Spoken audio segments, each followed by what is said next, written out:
December 1943. A lone mechanic in occupied France stood beneath a Heinkel He-111 bomber, wrench in hand, knowing that in 6 hours, 23 aircraft would take off to obliterate American positions advancing through Belgium. But these bombers would never leave the ground. What happened that night wasn't discovered until 1987, when declassified OSS files revealed the truth. One man's ingenious deception saved over 2,000 American lives, and the Luftwaffe never understood how. Jean-Baptiste Mercier wasn't supposed to be a saboteur. At 47 years old, he was supposed to be fixing tractors in his small repair shop in Reims, drinking coffee with his wife Marie before dawn, teaching his son André the difference between a carburetor and a fuel pump. But that life ended in June 1940, when German forces rolled through northeastern France and transformed his modest garage into Luftwaffe maintenance facility 247B. The morning of December 12, 1943, arrived with temperatures hovering just above freezing. Jean-Baptiste reported to the airfield at 0530 hours, breath visible in the pre-dawn darkness, the familiar smell of aviation fuel and engine oil filling the massive hangar. 23 Heinkel He-111 bombers sat in perfect rows, their grey-green camouflage barely visible in the dim overhead lights. Each aircraft was scheduled for immediate deployment, a massive strike against American positions near Bastogne that intelligence suggested would break through weakened defenses. The numbers were devastating. Each Heinkel carried 2,000 kilograms of bombs. 23 aircraft meant 46,000 kilograms of explosives dropping on American troops, who, according to intercepted radio chatter Jean-Baptiste had overheard from loose-lipped German radio operators, were exhausted from 3 weeks of continuous combat, low on ammunition, dug into frozen positions with inadequate winter gear. The strike was scheduled for 1,200 hours, 6 hours away. Jean-Baptiste had been working under Luftwaffe supervision for 3 years. Oberst Heinrich Vogel, the airfield commander, was a perfectionist who personally inspected every aircraft before major operations. Lieutenant Karl Fischer managed the maintenance crews with brutal efficiency. Any mechanic caught deliberately damaging aircraft was executed immediately, their families sent to concentration camps as collective punishment. The consequences weren't theoretical. In August, a Polish mechanic named Stanislaw Kowalski had been caught loosening engine bolts. He was shot in the hangar courtyard at dawn. His wife and 2 daughters disappeared into Ravensbrück the same day. But Jean-Baptiste had received a message the previous night that changed everything. A British SOE operative named Catherine, he never learned her real name, had made contact through the local resistance network. American intelligence desperately needed these bombers grounded. The offensive they were supposed to support was the last German attempt to halt Allied advance before winter made movement impossible. If these 23 aircraft reached their targets, casualty estimates exceeded 2,000 American soldiers killed or wounded. Catherine's message was clear: stop them, any way possible, no matter the cost. Jean-Baptiste understood the reality of his situation with brutal clarity. He couldn't sabotage engines. Pre-flight checks would detect that immediately. He couldn't damage fuel tanks. Mechanics would see the holes, the pooling liquid, the obvious tampering. He couldn't cut hydraulic lines or damage control surfaces. Visual inspection would reveal everything before wheels left the ground.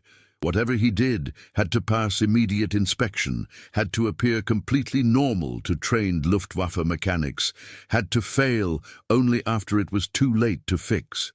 The morning maintenance briefing lasted 15 minutes. Oberst Vogel was clear. Every aircraft must be mission-ready by 1100 hours. No exceptions, no delays, no excuses. The Führer himself has ordered this strike. Failure is not acceptable. The mechanics dispersed to their assigned aircraft. Jean-Baptiste drew responsibility for aircraft HHK-23 through HHK-29, 7 bombers in the eastern section of the hangar. He began his inspection routine exactly as trained, moving methodically through each aircraft. Check engine oil levels. Inspect fuel lines for cracks or wear, test hydraulic pressure, verify electrical connections, examine propeller blades for damage, test control surface movement. Every action performed exactly as German regulations required, every checklist item completed in proper sequence, every measurement recorded with German precision. But Jean-Baptiste's mind was racing through possibilities, desperately searching for something, anything, that could ground these aircraft without detection. The fuel system kept drawing his attention. Each Heinkel He-111 carried 3,120 liters of aviation fuel distributed across multiple tanks. Fuel flow depended on gravity, pressure pumps, and a complex network of lines running from wing tanks through filters to the engines. The system was German engineering at its finest, reliable, redundant, almost impossible to sabotage without obvious damage. Almost impossible. Jean-Baptiste remembered something from his years repairing farm equipment in Reims. Fuel contamination. Not water, that was too obvious, too easily detected by standard testing procedures. Not sugar, that was Hollywood nonsense that didn't actually work with aviation fuel. But fine particulate matter, nearly invisible, that could pass initial inspection but would clog fuel filters after engines started running at operational temperatures and pressures. The solution crystallized in his mind with such sudden clarity that he actually stopped walking, wrench hanging loose in his hand, breath catching in his throat. The ceramic dust from spark plug insulators, ground fine enough it was nearly invisible in fuel, just cloudy enough to look like normal condensation that accumulated in tanks overnight. But once engines reached operating temperature, once fuel pumps pushed that contaminated fuel through high-pressure lines, the ceramic particles would clog the fine mesh filters that protected carburetors from debris. Engines would sputter, lose power, die. Not immediately, that would be suspicious, but gradually, progressively, catastrophically. The plan was insane. The risk was enormous. If caught, Jean-Baptiste would be executed within hours. Marie and André would be arrested immediately. His entire extended family faced deportation. The local resistance network would be compromised. The SOE operative would be captured. Dozens of people would die because of his failure. But 2,000 American soldiers would die if he did nothing. Jean-Baptiste made his decision in the cold December darkness of that German hangar, surrounded by enemy aircraft, knowing that his choice would either save thousands of lives or cost him everything he loved. He walked to the maintenance supply room with deliberate calm, signed out 23 spark plugs for routine replacement, and began the most dangerous 12 hours of his life. The grinding began at 06:15 hours in the maintenance shop bathroom, where Jean-Baptiste locked himself in a stall and used a metal file to carefully reduce ceramic spark plug insulators to fine powder. The noise was minimal, just the quiet rasp of metal on ceramic that could be mistaken for routine tool maintenance. Each spark plug took approximately 8 minutes to process.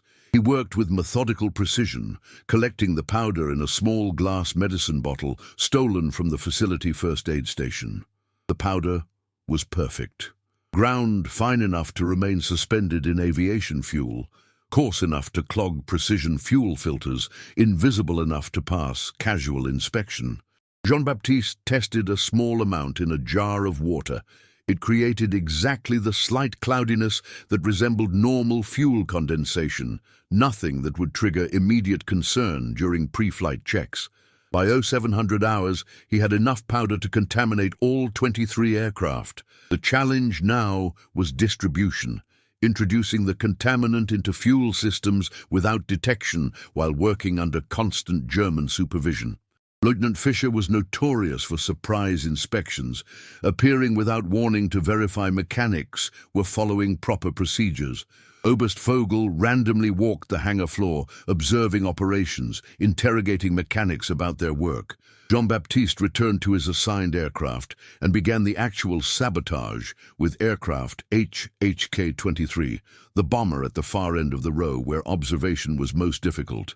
The fuel system access panel was located on the underside of the fuselage, requiring mechanics to work beneath the aircraft on rolling carts, a position that provided crucial concealment from casual observation. He rolled his maintenance cart beneath HHK-23, positioned himself directly under the fuel system access panel, and began the routine inspection procedure exactly as regulations required. Open the access panel. Check fuel line connections for leaks. Verify fuel filter housing is properly sealed. Test fuel pump operation. Every action performed by German regulations, every step documented on his inspection checklist. But when Jean-Baptiste opened the fuel filter housing, a routine maintenance procedure that mechanics perform daily, he introduced approximately 40 grams of ceramic powder directly into the filter assembly before resealing it. The powder immediately dispersed into the fuel reservoir feeding the engines, completely invisible in the normal amber-colored aviation fuel. Close the filter housing. Mark the inspection checklist. Completed. No defects found. Move to the next aircraft. The entire procedure took 11 minutes per aircraft. Jean-Baptiste worked with the calm, methodical efficiency expected of experienced Luftwaffe maintenance personnel. No rushing. No nervous movements, no suspicious behavior. Just a middle-aged French mechanic performing routine pre-flight inspections under German occupation, following German procedures, documenting German maintenance standards. But his heart was pounding so hard he could hear it in his ears. His hands trembled slightly, not enough for observers to notice, but enough that he had to consciously force them steady. Sweat ran down his back, despite the freezing December temperatures. Every footstep behind him sounded like Lieutenant Fischer approaching for surprise inspection. Every voice calling across the hangar seemed directed at him, ordering him to stop, to explain what he was doing, to accept that his sabotage had been discovered. At 07:45 hours, Jean-Baptiste was working beneath HHK-25 when Lieutenant Fischer appeared beside the aircraft. Mercier, status report. Jean-Baptiste forced himself to respond with calm professionalism, his voice steady despite the terror flooding his system. Routine fuel system inspection, Lieutenant. Aircraft HHK-23 and HHK-24 completed. No defects detected. Currently inspecting HHK-25. All aircraft on schedule for 1100 hours mission readiness. Fischer crouched down to observe Jean-Baptiste's work directly, his face appearing in Jean-Baptiste's peripheral vision just meters away.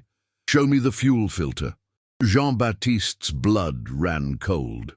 The filter housing on HHK-25 already contained ceramic powder, 40 grams of contamination that would damn him instantly if discovered.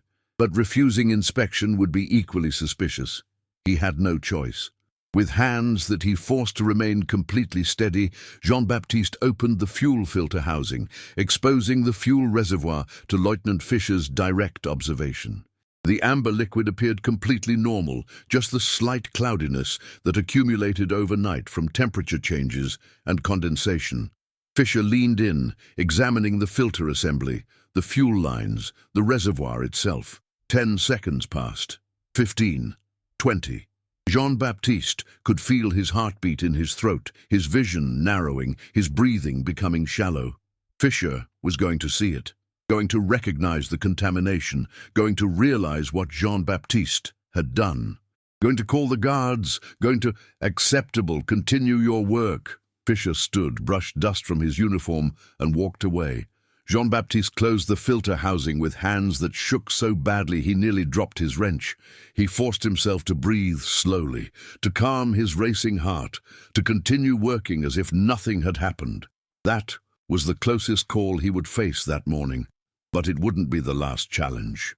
By 0900 hours, Jean-Baptiste had contaminated 17 of the 23 aircraft. The remaining 6 were in the main hangar section where supervision was constant, where Oberst Vogel himself was conducting personal inspections, where dozens of mechanics and German officers moved continuously through the space.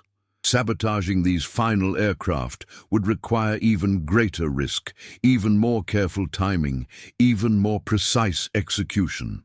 Jean-Baptiste waited for his opportunity, performing legitimate maintenance work on other aircraft systems, watching the pattern of German officer movement through the hangar. Vogel inspected one aircraft approximately every 20 minutes. Fischer moved unpredictably, appearing at random intervals. Other mechanics worked steadily, focused on their own assignments, too concerned with German deadlines to pay attention to French colleagues. At 09:45 hours, barely an hour before deadline, Jean-Baptiste saw his opportunity. Vogel was inspecting aircraft in the western hangar section. Fischer had been called to the operations building for briefing. Most mechanics had completed their primary assignments and were conducting final checks. Jean-Baptiste moved to aircraft HHK-17, rolled his maintenance cart beneath the fuselage, opened the fuel filter housing, and introduced the ceramic powder with the calm efficiency of routine maintenance. He repeated the procedure on HHK-18, then HHK-19, working faster now as deadline approached. HHK-20 completed, HHK-21 completed, 2 aircraft remaining. At 10:15 hours, Jean-Baptiste was beneath HHK-22 when the hangar public address system crackled to life. All maintenance personnel report final status immediately. Mission launch in 45 minutes. Jean-Baptiste had 1 aircraft remaining, HHK-01, Oberst Vogel's personal command aircraft, positioned at the very front of the hangar where observation was constant and security was maximum. But there was no more time for careful planning, no opportunity to wait for perfect conditions, no chance to minimize risk. He simply walked to HHK-01, rolled his cart beneath the fuselage, opened the fuel filter housing, introduced the ceramic powder, closed the assembly, and marked his inspection checklist completed. 23 aircraft sabotaged, 2,000 American lives potentially saved. Jean-Baptiste's own life and the lives of everyone he loved, now dependent entirely on whether his deception remained undetected for the next 30 minutes. The pre-flight briefing began at 10:45 hours in the operations building adjacent to the hangar. Oberst Heinrich Vogel stood before a wall-mounted map of Belgium, pointer in hand, explaining attack vectors and bomb release altitudes to 23 bomber crews. The atmosphere was confident, almost celebratory. This strike would demonstrate German air superiority, would halt American advance, would prove that the Luftwaffe remained a decisive force despite recent setbacks. Jean-Baptiste watched from the hangar as crews walked across the frozen tarmac toward their aircraft. Pilots conducted external inspections, checking control surfaces and landing gear. Flight engineers reviewed fuel loads and engine readiness. Bombardiers verified weapon systems were properly armed. Everything appeared perfectly normal. 23 Heinkel He-111 bombers prepared for immediate departure. German precision engineering at its finest. At 11:20 hours, the first engine started. The distinctive sound of BMW radial engines coughing to life echoed across the airfield. One by one, all 46 engines, 2 per aircraft, roared to operational power. The noise was deafening, overwhelming, the sound of German military might preparing to deliver devastating firepower against American positions. Jean-Baptiste stood in the hangar entrance, tools in hand, watching with an expression of professional detachment while his heart hammered against his ribs. The ceramic powder would need approximately 20 minutes of engine operation at high temperature and pressure before clogging filters enough to cause catastrophic failure. Would it work? Would engines fail convincingly enough to prevent takeoff? Would German investigators immediately recognize sabotage? Would they trace it back to him? The first aircraft, HHK-01, Vogel's personal command bomber, began taxiing toward the runway at 11:25 hours. The remaining aircraft followed in formation, wings nearly touching, exhaust smoke trailing behind them in the cold December air. Everything proceeding exactly as planned. German efficiency, German precision, German power about to rain destruction on American soldiers. Then, at 11:31 hours, HHK-01's port engine began sputtering. The change was subtle initially, just a slight roughness in the engine note, barely audible over the surrounding noise. But within 15 seconds, the sputtering became pronounced. The engine was losing power, running rough, backfiring intermittently. Vogel's aircraft slowed, falling out of formation, unable to maintain taxi speed. Then HHK-03's starboard engine quit completely, coughing twice before going silent. Then HHK-07's engines, both of them, began running so rough that the entire aircraft was shaking visibly. Then HHK-12, then HHK-19, then HHK-22. Within 4 minutes, 17 of the 23 aircraft were experiencing engine problems, ranging from rough running to complete failure.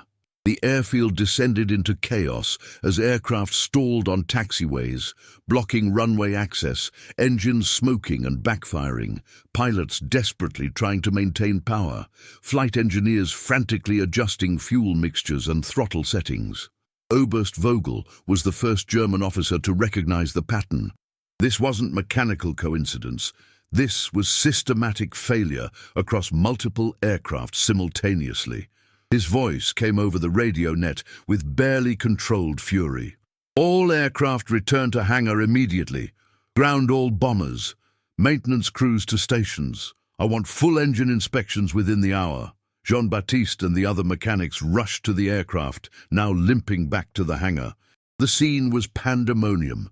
German officers shouting contradictory orders, pilots arguing about what they'd experienced, flight engineers insisting their instruments showed normal fuel pressure and normal mixture ratios, right until engines began failing. Lieutenant Fischer grabbed Jean-Baptiste by the shoulder. "Mercier! What happened? You personally inspected these aircraft this morning." Jean-Baptiste forced confusion and concern into his voice. "I don't understand, Lieutenant. All fuel systems passed inspection, all filters were clean, all fuel lines showed no leaks. This shouldn't be possible." Fischer shoved him toward HHK-23. "Check the fuel filters, now."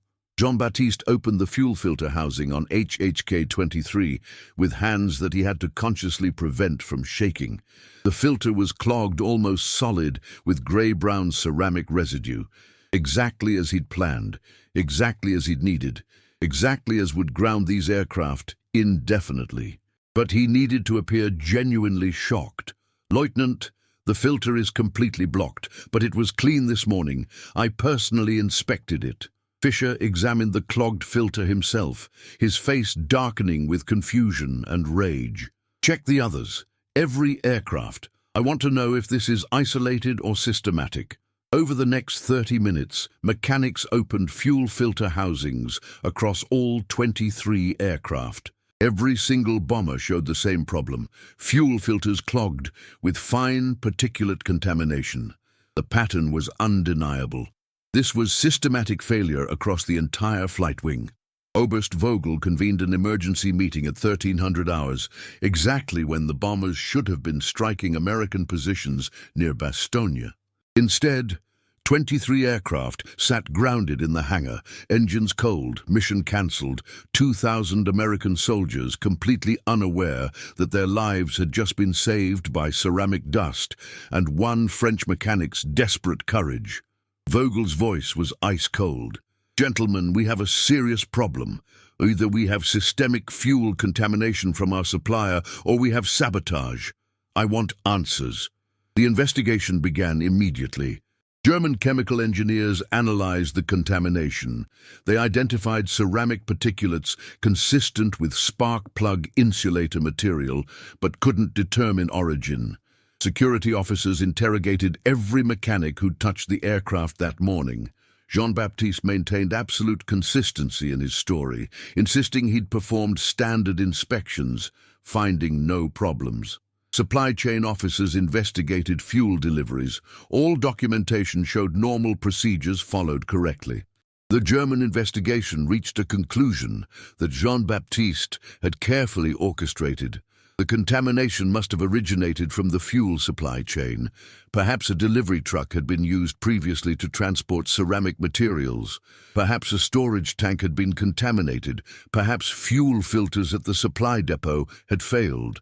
The investigation identified multiple plausible explanations, none of which pointed to deliberate sabotage by a lone mechanic. But Oberst Vogel remained suspicious. This is too convenient, too perfectly timed, too systematically distributed. Someone caused this deliberately.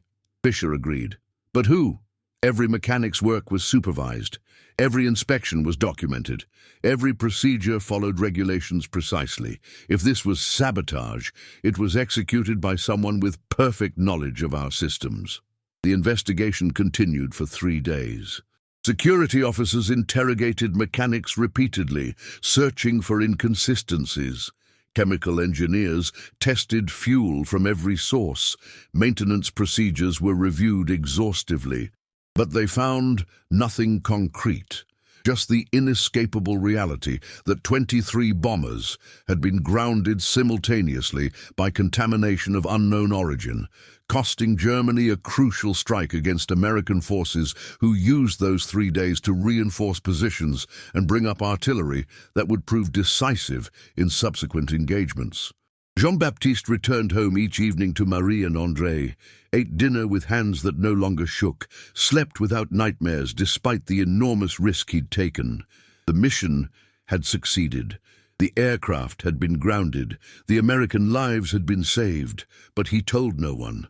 Not Marie, not André, not Catherine the SOE operative, not the local resistance network. The secret remained locked in his mind. The absolute certainty that he'd altered the course of the battle, saved thousands of lives, and would never receive recognition because survival depended on absolute silence. The war ground forward with the relentless momentum of mechanized combat.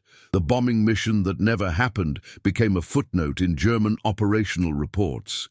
A maintenance failure, an unfortunate coincidence, a temporary setback in Germany's Eastern Front air operations. Oberst Vogel submitted detailed reports to Luftwaffe High Command, explaining the systematic contamination, the investigation's conclusions, the improved fuel quality control procedures now implemented to prevent recurrence. But the impact of that cancelled mission rippled through the battlefield in ways that German commanders never fully understood. The 3-day delay in air support gave American forces crucial time to consolidate positions around Bastogne. Artillery batteries that would have been destroyed by bombing instead remained operational, delivering devastating fire during Germany's December offensive. Supply lines that would have been severed remained intact, allowing reinforcements and ammunition to reach embattled American positions. The tactical advantage Germany expected never materialized, and military historians would later identify those 3 days as a turning point where American defensive positions transitioned from desperately vulnerable to surprisingly resilient. Jean-Baptiste continued working at Luftwaffe Maintenance Facility 247B until August 1944, when Allied forces liberated Reims during the rapid advance following the Normandy invasion. The German occupiers fled hastily, destroying equipment and burning documents, leaving the airfield infrastructure largely intact. Jean-Baptiste walked back to his old repair shop on August 28, 1944, opened the door that had been locked for 4 years, and simply returned to fixing tractors. He never told anyone what he'd done. The secret remained locked inside him through the liberation celebrations, through the trials of Nazi collaborators, through the painful reconstruction of French society, trying to distinguish between those who'd resisted occupation and those who'd accommodated it. Some neighbors viewed Jean-Baptiste with suspicion. He'd worked for the Germans, after all, had maintained their aircraft, had enabled their military operations. He endured their judgment in silence, knowing that explanation would require revealing classified operational details that might endanger others. Marie suspected something. She'd seen the tension in his face during those December days in 1943, had noticed how he'd barely slept for a week following the mission cancellation, had observed his profound relief when news filtered through the resistance network that American casualties near Bastogne had been far lower than anticipated. But she never asked directly, and Jean-Baptiste never explained. Some secrets were too dangerous to share, even with those you loved most. André returned from his own involvement with the resistance. He'd spent the final year of the war running messages between resistance cells, risking his life in ways that Jean-Baptiste only learned about after liberation. Father and son shared one conversation about their wartime experiences, sitting in the repair shop late one evening in September 1944, drinking rough wine and talking around the things they couldn't directly say. "Papa, did you ever do anything against them?" Jean-Baptiste was silent for a long moment, choosing his words carefully. "Everyone did what they could, son. Some things were loud, some things were quiet, some things will never be discussed." André nodded slowly, understanding the unspoken answer. "The important thing is, we survived. We're still here." "Yes, and others survived because of what was done." That was the only acknowledgement Jean-Baptiste ever made of his actions that December morning. The secret remained classified for 43 years, buried in OSS operational files that detailed sabotage operations across occupied Europe, but provided few specific details about individual operatives or specific missions. The resistance network that had facilitated Jean-Baptiste's contact with British intelligence was dismantled after the war, its members dispersing back into civilian life, carrying secrets that national security required remain hidden. In 1987, a young American historian named David Richardson was researching OSS operations in occupied France when he discovered a declassified file marked Operation Spark Plug, Reims Airfield Sabotage, December 1943. The file contained sparse details. One unidentified French mechanic working under German supervision had contaminated fuel systems on 23 Luftwaffe bombers scheduled for immediate strike against American positions. Mission cancelled. Estimated 2,000+ American casualties prevented. Operative's identity classified for protection. French government requested anonymity maintained indefinitely. Richardson spent 8 months tracking down the story, interviewing elderly veterans from the Bastogne sector, reviewing German military records captured after the war, cross-referencing dates and unit designations. He eventually identified Luftwaffe Maintenance Facility 247B in Reims as the probable location, confirmed the December 12, 1943 mission cancellation through German operational logs, and verified that 23 Heinkel He 111 bombers had indeed experienced simultaneous fuel system failures that day, but identifying the mechanic proved impossible. Personnel records for French civilians working under German occupation were sparse and often deliberately falsified for protection. The SOE operative who'd made initial contact, identified only as Catherine, had been killed in 1944 during a Gestapo raid in Lyon. The resistance network members who'd facilitated the operation were all deceased by 1987 or refused to discuss wartime operations. Richardson published his research in a small academic journal in 1988 under the title Unsung Heroes: Small-Scale Sabotage Operations in Occupied France. The article generated minimal attention, just another footnote in the vast historical literature about World War II resistance operations. Jean-Baptiste Mercier's name appeared nowhere in the article because Richardson had never discovered it. Jean-Baptiste died in 1991 at age 94, surrounded by family in the same house where he'd lived since 1935. Marie had passed 5 years earlier. André sat beside his father's bed during those final days, holding his hand, talking quietly about memories from before the war, from after liberation, from the quiet decades of ordinary life that followed extraordinary circumstances. On the last day, Jean-Baptiste's mind drifted between past and present. He spoke about the repair shop, about tractors and carburetors, about Marie's coffee in the early morning darkness. And then, very quietly, barely audible, he said something that André almost missed. They never knew. The Americans. I saved them, and they never knew. André leaned closer. What did you say, Papa? But Jean-Baptiste had slipped away, his breathing shallow and irregular, his time measured now in minutes rather than hours. He died peacefully at 3:47 a.m., his secret intact, his contribution to history known only to himself and to classified files that would remain sealed for another decade. In 1998, the French government established a program to identify and honor resistance operatives whose contributions had remained classified for national security reasons. Researchers reviewed declassified Allied intelligence files, cross-referencing with German military records and surviving witness testimony. Operation Spark Plug appeared on their list, one of dozens of small-scale sabotage operations that had collectively contributed to Allied victory, but had never been publicly acknowledged. A researcher named Isabelle Dufour made the connection Richardson had missed. Cross-referencing personnel records for Luftwaffe Maintenance Facility 247B with resistance network contact lists, she identified Jean-Baptiste Mercier as the most probable operative. Checking revealed he died 7 years earlier, but André was still alive, still operating the family repair shop in Reims. Dufour contacted André in March 1999, explaining what she'd discovered, asking permission to include his father's name in the official memorial to French resistance operatives being constructed in Paris. André sat in his father's old office, surrounded by tools that Jean-Baptiste had used for 50 years, holding a telephone while a stranger explained that his father had saved 2,000 American lives and had never told anyone. Yes, André said quietly. That sounds exactly like something he would do.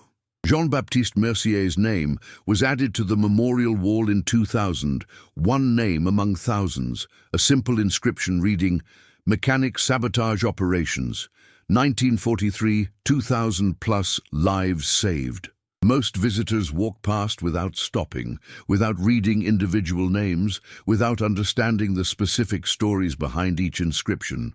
But occasionally, an elderly American veteran visiting Paris will pause at the memorial, running fingers over the names, remembering December 1943 near Bastogne, remembering the bombing mission that never came, remembering how they'd expected to die that day, but somehow survived. They don't know which name saved them. They don't know about ceramic powder in fuel filters or a middle-aged mechanic working beneath German bombers. They just know that someone, somewhere did something that allowed them to live. That's Jean-Baptiste Mercier's legacy, not fame or recognition or public acknowledgement.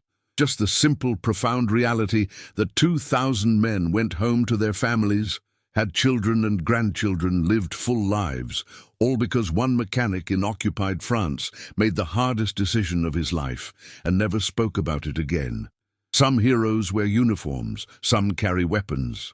Some receive medals and public recognition, and some quietly grind ceramic powder in a locked bathroom, introduce contamination into enemy fuel systems, endure decades of suspicious neighbors and unanswered questions, and die knowing they changed history without anyone ever understanding how.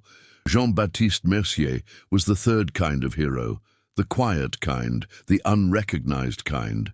The kind who saves thousands of lives and never asks for anything in return, except the private knowledge that when history demanded courage, he didn't hesitate.